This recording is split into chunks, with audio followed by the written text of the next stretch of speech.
Salut à tous, c'est François Rousseau. Si vous êtes passionné par les voitures, vous êtes au bon endroit.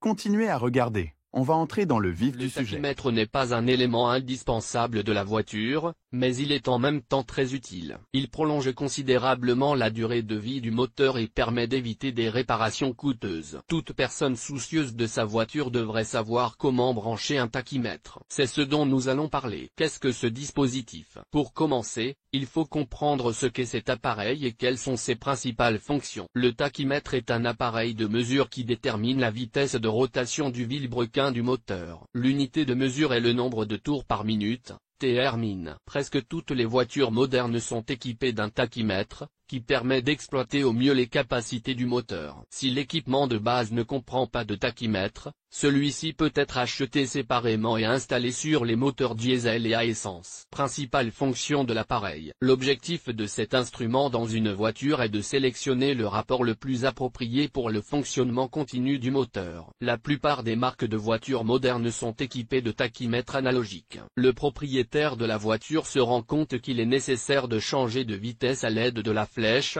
qui se rapproche rapidement de la marque critique. Il existe plusieurs types d'appareils, mais leur principe de fonctionnement est similaire. Fonctionnement de l'appareil. Selon le principe de fonctionnement, les tachymètres sont divisés en deux catégories, les tachymètres magnétiques et les tachymètres électriques. Fonctionnement des modèles magnétiques. Les tachymètres magnétiques fonctionnent sur la base de l'induction de courant de Foucault. Ceux-ci apparaissent lorsqu'un disque métallique est placé dans un champ magnétique tournant. Les courants et le champ magnétique commencent à interagir, entraînant la rotation du disque non magnétique. L'aiguille du tachymètre est reliée à ce disque. Un ressort de rappel se trouve sur son arbre. L'élément est relié au vilebrequin par un arbre flexible. L'augmentation de la vitesse du moteur entraîne un déplacement plus rapide de l'aimant, ce qui fait dévier le disque non magnétique. C'est ce processus qui est illustré par la flèche. Fonctionnement des modèles électriques. Ces tachymètres mesurent des signaux et des impulsions électriques. Le système d'allumage et l'alternateur d'un moteur à essence génèrent des signaux électriques en fonction de la vitesse de rotation du vilebrequin. Le bon signal provient donc de l'unité de contrôle électronique. Lire aussi. Préparation et traitement adéquat de la voiture avec des composés anti-corrosion. Variété de dispositifs. Les tachymètres se distinguent par la méthode de sortie de l'information et par la méthode de connexion. Dans le premier cas, il existe deux types d'appareils.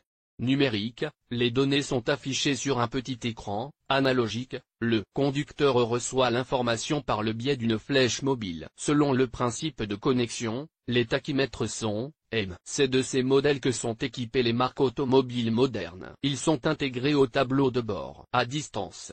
Ces appareils remplacent souvent les tachymètres standards manquants. Leur principal avantage est qu'ils contrôlent bien la vitesse de ralenti et ont un taux d'erreur plus faible. Connexion à un moteur à essence. Nous allons maintenant vous expliquer comment brancher le tachymètre à distance. Pour installer correctement l'appareil, vous aurez besoin du schéma de connexion du tachymètre acheté, qui est fourni avec l'appareil. S'il n'y a pas d'instruction dans le kit, l'installation ne sera pas difficile pour vous. Procédez comme suit. Montez l'appareil à l'endroit qui vous convient le mieux. Le meilleur endroit est le tableau de bord ou sa surface. Triez les fils du tachymètre. Ils doivent être au nombre de 3, noir, rouge et un autre fil d'une autre couleur selon le modèle de l'appareil. Le fil noir est relié à la carrosserie de la voiture. Le fil rouge est connecté à la borne du commutateur d'allumage, qui transmet la tension de 12 volts lorsque le système d'allumage est activé. Le dernier fil est connecté en fonction du circuit d'allumage, avec ou sans contact. Dans le circuit avec contact,